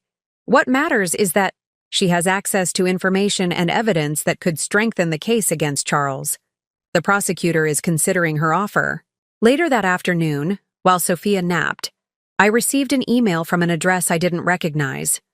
Paula@emailprovider.com. The subject line read simply, "The truth about Charles." My finger hovered over the delete button, tempted to dismiss anything Paula might have to say as self-serving lies. But curiosity won out. I opened the email. "Elizabeth," it began, "you have every reason to hate me and no reason to trust anything I say. But there are things about Charles you need to know, not for my sake, but for Sophia's protection." The email continued, explaining that Paula had indeed been involved with Charles for nearly a year, believing his stories about an unhappy marriage to a wife obsessed with their daughter's illness to the exclusion of their relationship. According to Paula, Charles had told her the medical fund was mostly insurance money that was being wasted on experimental treatments, instead of giving Sophia a normal life. I believed him, Paula wrote, until I saw the notebook where he calculated exactly how much he could take from Sophia's fund without you noticing. Until I found documentation about other families he's manipulated over the years. Elizabeth, Charles has done this before. You and Sophia aren't his first victims. My breath caught in my throat. Other families? The implication was staggering. I read on, my hands shaking. Before he met you, Charles was briefly married to a woman named Carla Winters. She had a son from a previous relationship who developed leukemia. Charles convinced her to create a medical fund, then disappeared with the money when the boy's condition worsened. He changed his name from Charles Miller to Charles Morgan and moved to a different state, where he eventually met you. Paula explained that she had discovered this information accidentally while helping Charles organize some old financial documents. When confronted, he had first denied everything, then threatened her when she said she would go to the authorities. That's when I realized I was just another pawn in his game, she wrote. I've provided everything I know to the Indonesian prosecutor, including documents Charles doesn't realize I copied. I'm not asking for forgiveness. But please, for Sophia's sake, be careful. He's more dangerous than either of us initially understood. The email ended with a link to a secured cloud folder containing scanned documents, newspaper clippings about Carla Winters and her son, court records of their divorce, and financial statements showing patterns identical to what Charles had. Done with our accounts. I sat frozen at my desk, the implications washing over me in waves. Charles wasn't just a cheating husband who had succumbed to temptation. He wasn't even just a financial criminal who had stolen from his family. He was a predator who specifically targeted vulnerable families with sick children, positioning himself to exploit their distraction and desperation before moving on to his next victims. With shaking hands, I forwarded the email and documents to Bobby Fraser, Michael, and Officer Wira. Then I sat back, a strange calm settling over me despite the horrifying revelations. The man I had married, the father of my child, was a stranger, had always been a stranger, his true nature concealed behind a carefully constructed persona designed to gain access to my life, my trust, and ultimately, to Sophia's medical fund. The sound of Sophia calling my name from her bedroom pulled me back to the present moment. As I rose to check on her, my phone rang once more. It was Officer Weira. "Mrs. Morgan," he said, his voice tense with urgency. "Charles Morgan has escaped police surveillance. We believe he is attempting to leave the country through illegal channels, and we have reason to believe he may try to contact you directly." Officer Weira's warning about Charles's escape echoed in my mind as I helped Sophia get ready for bed that evening. She'd had a good day. Her appetite was improving, and she'd managed to walk from her bedroom to the living room with minimal assistance. Small victories that would have filled me with simple joy before, but now were shadowed by a new, lurking fear. I checked the locks twice before settling onto the couch in the living room, my laptop open to review the documents Paula had provided.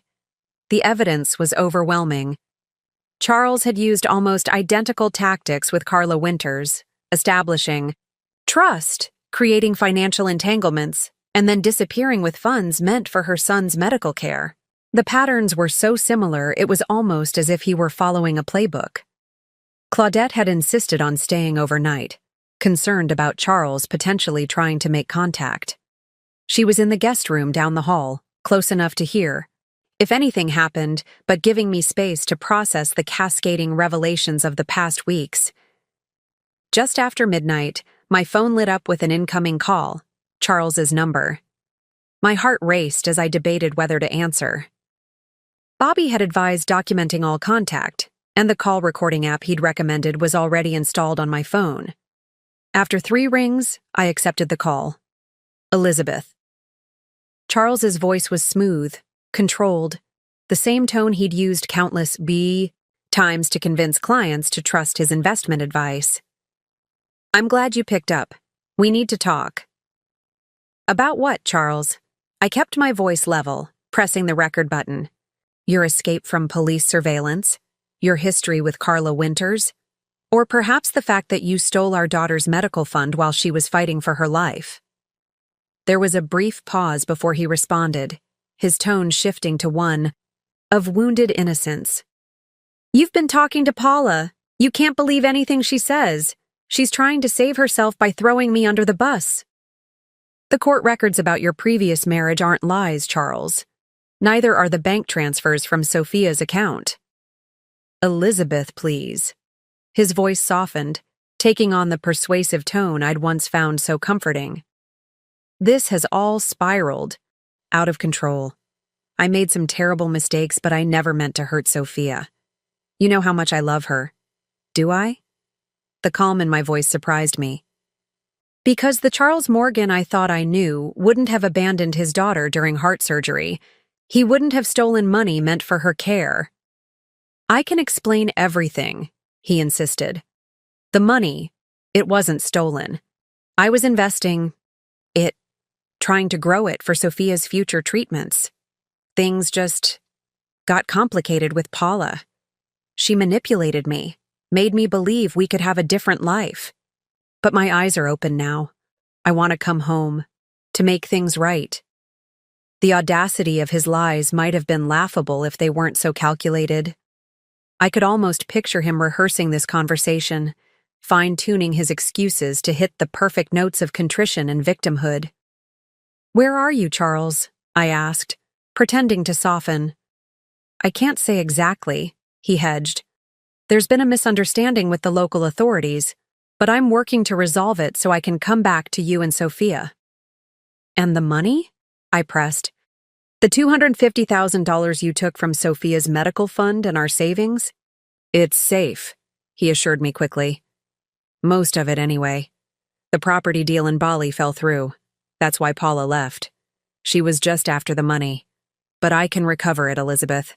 I can make everything right again." "How would that work exactly?" I asked, maintaining the pretense of consideration while silently motioning to Claudette, who had appeared in the doorway. She nodded and slipped away, phone in hand, calling Michael as we had planned if Charles made contact.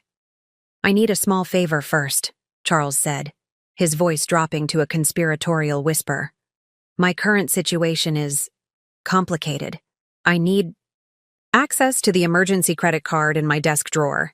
If you could read me the number, I can arrange transportation back to the States." Once I'm home, we can sort everything out properly. The emergency credit card, a high-limit card, Charles had insisted we keep for medical crises. I had found it while searching his office, along with documentation showing he had recently increased its limit to $50,000. Another resource he had planned to exploit. You want me to help you flee from criminal charges? I clarified, letting my tone harden slightly. These aren't real charges, Elizabeth, he insisted, desperation creeping into his voice. It's all a misunderstanding that's been blown out of proportion. Paula has been feeding lies to the authorities. I'm the victim here. Like Carla Winters was the victim? Like her son with leukemia was the victim?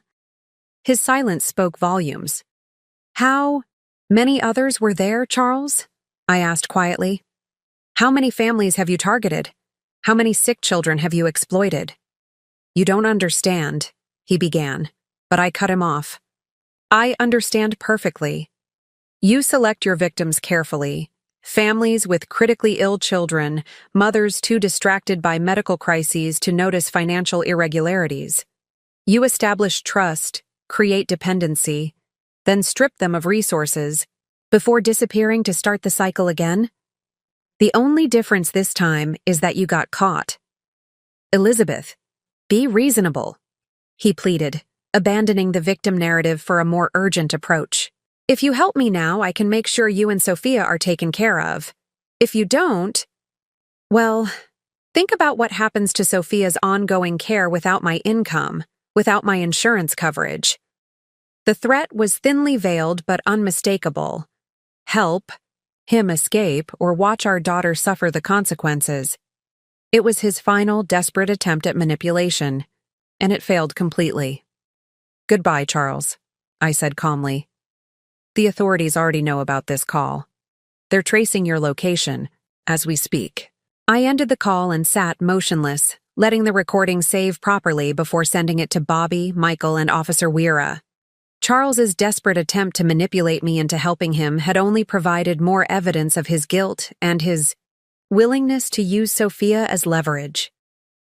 Claudette returned to the living room, her expression grim. Michael says they've narrowed down his location to the southern part of the island. The police are closing in. I nodded, a strange sense of calm settling over me. Charles had shown his true face at last, stripped of the charm and reasonableness that had once blinded me to his true nature. His call hadn't been an attempt at reconciliation. It had been a last-ditch effort to exploit what he believed was my remaining vulnerability to his manipulation. He had miscalculated badly. Charles's phone call had clarified something important. This battle was far from over. While he might soon face legal consequences for his actions, I needed to prepare for the long-term protection of Sophia and our future. The next morning, I called Bobby Fraser to develop a comprehensive strategy. His call last night gives us additional leverage, Bobby explained as we video-conferenced. The recorded threats regarding Sophia's medical care demonstrate his willingness to use her well-being as a manipulation tactic. That strengthens our case for full custody with no visitation rights. What about financial recovery? I asked. Sophia's medical expenses won't wait for legal proceedings to conclude. I've been working on that, Bobby assured me. The emergency freeze on Charles's domestic accounts has been approved. We're also filing for emergency spousal and child support based on his documented income before he fled. Bobby shared his screen, showing a detailed timeline of legal filings and expected outcomes. The hospital's assistance program has approved your application for immediate help with Sophia's current expenses. Michael's contact at the FBI has also expressed interest in Charles's case, given the interstate and international nature of his financial crimes. I nodded, taking notes as Bobby continued outlining the legal strategy. The picture he painted was complex but reassuring, a methodical approach to holding Charles accountable while securing Sophia's future. After the call ended, I focused on another crucial task, documenting everything about Sophia's medical history and care. I created detailed spreadsheets of her medications, treatments, doctors, and upcoming appointments. I organized her medical records chronologically, highlighting critical information about her condition and surgical history. If I needed to prove my competence as Sophia's caregiver against Charles's false claims, I would be prepared. Claudette arrived that afternoon with news from Michael. "They've located Charles," she reported. "He was trying to board a fishing boat to a neighboring island. The Bali police have him in custody now." Relief washed over me, but it was tempered by the knowledge that Charles's arrest was just one step in a longer journey. There would be court proceedings, possibly in multiple countries. There would be publicity once the story broke. Most challenging of all, there would eventually be difficult conversations with Sophia about her father's actions and absence. "There's something else," Claudette added, her expression softening. "Dad found Carla Winters." My breath caught. "Charles's previous wife? Is she willing to talk to us?" Claudette nodded. "More than willing. She's been following the case through Dad's updates. She wants to help in any way she can, including testifying about Charles's pattern of behavior." That evening, while Sophia slept, I spoke with Carla by phone. Her voice was warm but carried the unmistakable weight of someone who had traversed difficult terrain. "I should have done more to warn others about him," she said, regret coloring her words. "After he disappeared with Matthew's treatment fund, I was so focused on saving my son that I let Charles escape accountability." "How is Matthew now?" asked, almost afraid of the answer. "He survived," Carla said, her voice brightening slightly. "It was touch and go for a while.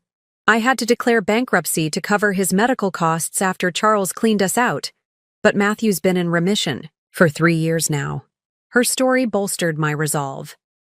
If Carla could rebuild from the devastation Charles had caused, so could Sophia and I. The next day brought another important step in our preparation. Ms. Patel, the hospital social worker, connected me with a child psychologist specializing in parental abandonment and betrayal. "Sophia will have questions as she gets older," Dr. Hansen explained during our initial consultation. "The goal isn't to shield her from the truth, but to present it in age-appropriate ways that don't burden her with adult concerns or damage her sense of self-worth." She provided resources, recommended books, and offered a framework for explaining difficult realities to Sophia as she matured. Most importantly, she helped me understand that protecting Sophia didn't mean hiding the truth. It meant creating a narrative she could process without internalizing her father's abandonment as a reflection on her value. With each step, each conversation, each document filed, I was building a foundation for our future. One where Sophia's well-being was protected, Charles's ability to harm us was contained, and our path forward was clear. The legal battle would be long, the emotional journey complex, but for the first time since discovering Charles's betrayal, I felt truly prepared. Charles had spent years plotting his escape. I was now equally methodical in ensuring he would face justice and never harm Sophia again. 1 month after Charles's arrest in Bali, I sat in a sterile conference room at the federal courthouse, waiting for the moment I had both dreaded and anticipated. The Indonesian authorities had expedited his extradition once the FBI became involved, prioritizing the domestic charges of wire fraud and theft. Now, as part of the pre-trial proceedings, I would face Charles for the first time since discovering his betrayal. Sophia was at home with Claudette, blissfully unaware of today's significance.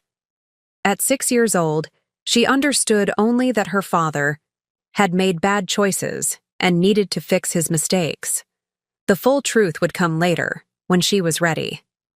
The door opened and Charles entered, escorted by 2 U.S. Marshals. He wore an orange jumpsuit, his wrists shackled in front of him, a stark contrast to the polished investment banker I had married. Yet his demeanor remained unchanged, shoulders back, expression controlled, eyes calculating. When he saw me, he attempted a smile, as if we were meeting for lunch rather than a deposition in his criminal case. "Elizabeth," he said, his voice smooth as ever. "You're looking well." Bobby Fraser, seated beside me, placed a warning hand on my arm, reminding me to maintain composure.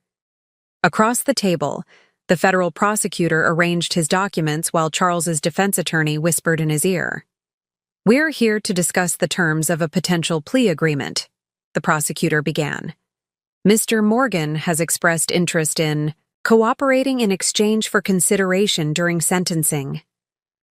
Charles leaned forward. "Elizabeth, this doesn't have to be so adversarial. I've made mistakes, but we can resolve this reasonably, for Sophia's sake." His invocation of our daughter's name ignited something inside me.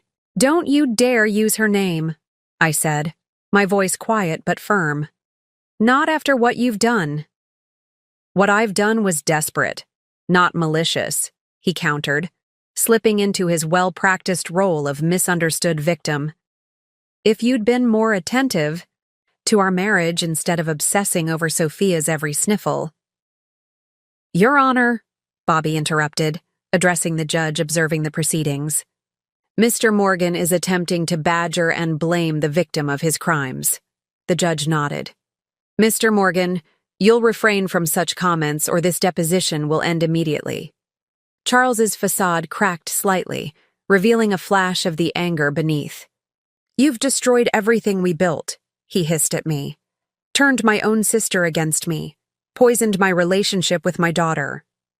"No, Charles," I replied calmly, sliding a document across the table.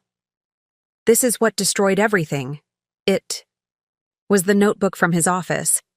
The one with calculations of how much he could steal from Sophia's medical fund without detection." His face paled as he recognized it. "You targeted me," I continued, my voice gaining strength. "Just like you targeted Carla Winters. You saw a mother distracted by her child's illness and recognized an opportunity. But this time, you failed. This time, you'll pay for what you've done." For the first time since I'd known him, Charles Morgan had nothing to say.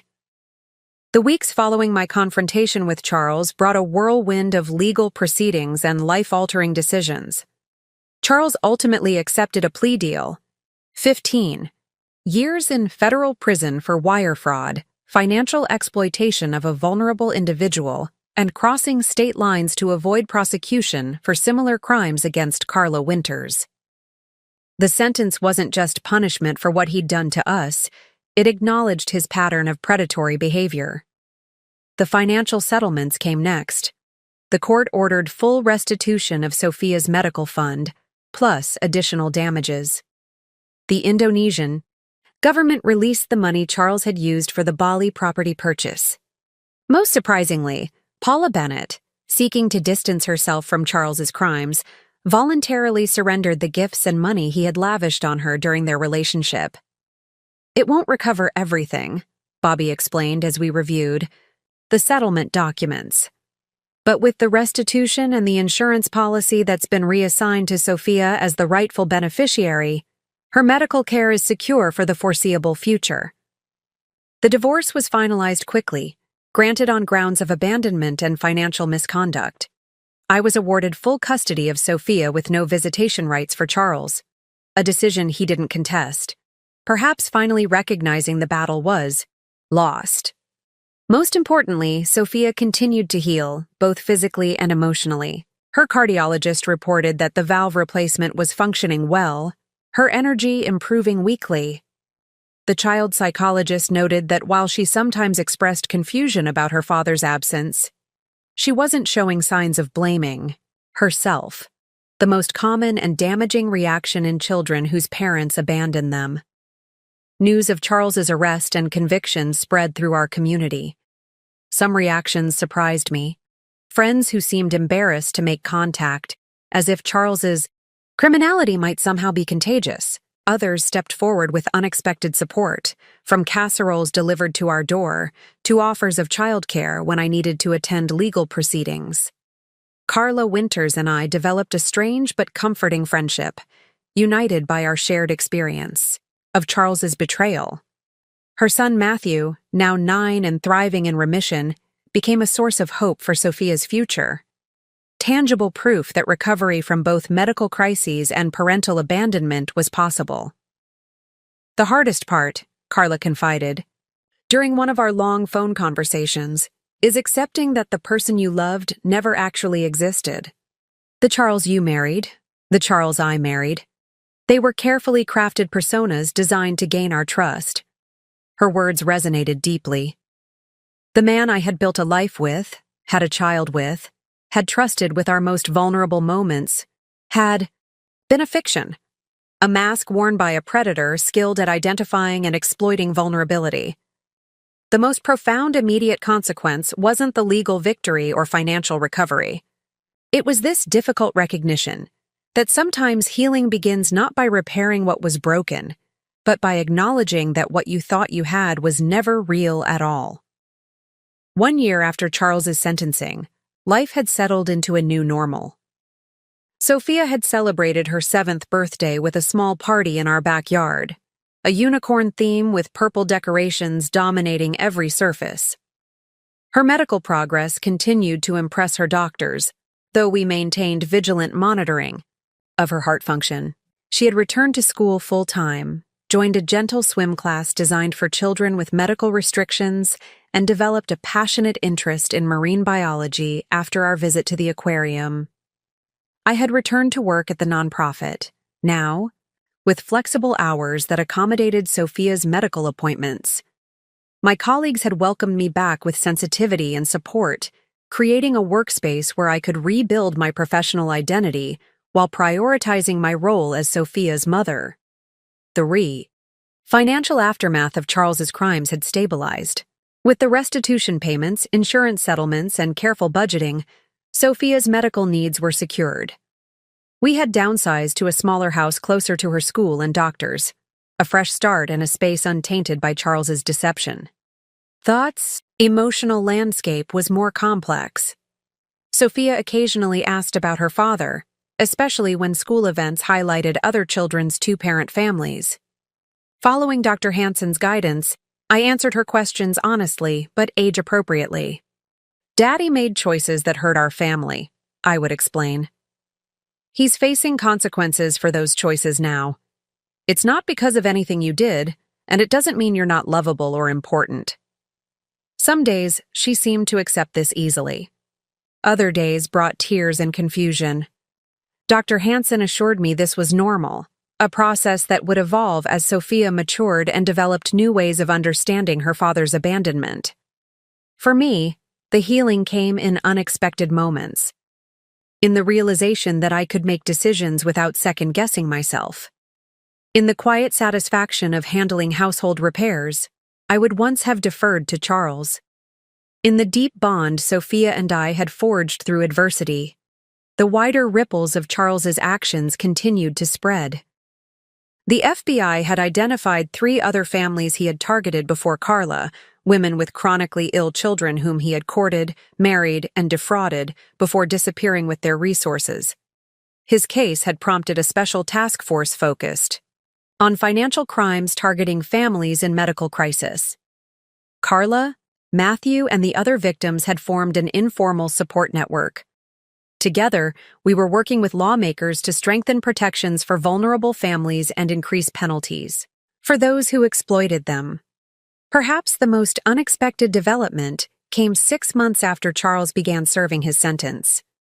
A package arrived containing letters he had written to Sophia, dozens of them, some dating back to the earliest days of his affair with Paula. I read each one carefully, searching for manipulation or harmful content before deciding whether to share them with Sophia. What I found instead was a chronicle of a fractured psyche, a man simultaneously planning to abandon his family while writing to the daughter he was betraying. The cognitive dissonance was stunning, revealing a compartmentalization so profound it bordered on pathology. I stored the letters away, unsure if Sophia would ever be ready to read them. They represented yet another complex layer of aftermath we would navigate when the time was right. The most important lesson of this extended aftermath became increasingly clear. Healing wasn't a destination, but a continual process of growth, adaptation, and renewal. one that Sophia and I were navigating, together, day by day. 2 years to the day since I discovered Charles's betrayal while sitting in a hospital waiting room, I found myself in a different hospital setting, this time celebrating. Sophia's latest echocardiogram showed the valve replacement continuing to function perfectly. Her cardiologist was extending the time between checkups, a milestone that deserved recognition. "Ice cream?" Sophia suggested as we left the appointment, her purple unicorn backpack bouncing against her spine. At 8 years old, she had grown taller, stronger, her dark hair now long enough for the braids she insisted on wearing every day.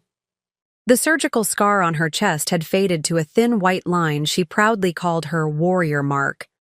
As we sat in the ice cream parlor, Sophia with her strawberry cone, me with coffee, I marveled at how far we had come.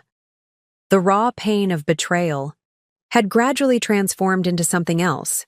Not forgiveness exactly, but a kind of integration. Charles's actions were now part of our story, a difficult chapter, but not the defining one. Financial security had returned through careful planning, and the support systems we'd built. Professional satisfaction had come through my promotion at the nonprofit, where I now directed a program specifically designed to support families facing medical crises. Connection had flourished through our chosen family, Claudette and her new husband, Michael and his wife, the circle of friends who had stood by us, and the unexpected allies we'd found in Charles's other victims. Most importantly, Sophia was thriving. Her resilience continued to humble and inspire me. Last month, when a classmate had made an unkind comment about her not having a dad, Sophia had responded with startling wisdom. "Some people don't get good dads, but I got the best mom, so I'm actually really lucky." The question of Charles himself had settled into a manageable space in our lives. He remained in prison, his appeals denied.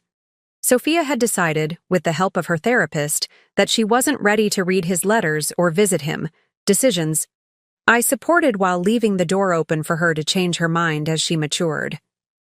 As we finished our ice cream, Sophia looked up at me with her father's eyes, but an expression entirely her own. Thoughtful, determined, unquestionably herself. "Mom," she said, suddenly serious, "remember when I was really sick and Dad wasn't there?"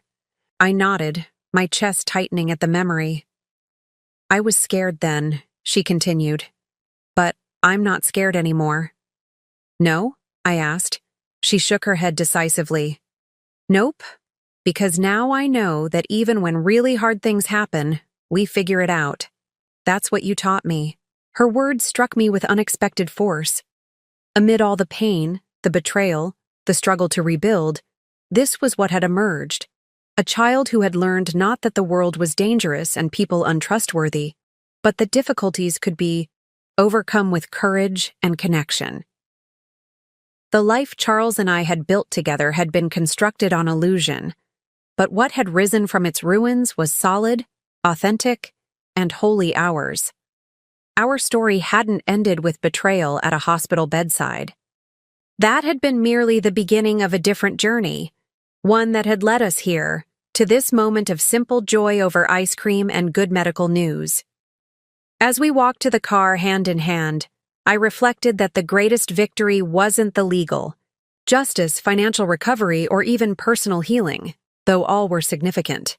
The true triumph was this, that Charles's actions, intended to destroy us, had instead revealed a strength within us that might otherwise have remained undiscovered. That strength would carry us forward, through whatever challenges Sophia's health might present in the future, through the complexities of growing up with an absent father, through all the ordinary and extraordinary moments that awaited us. We had not merely survived, we had transformed, and in that transformation lay our most profound resolution. Up next, you've got 2 more standout stories right on your screen.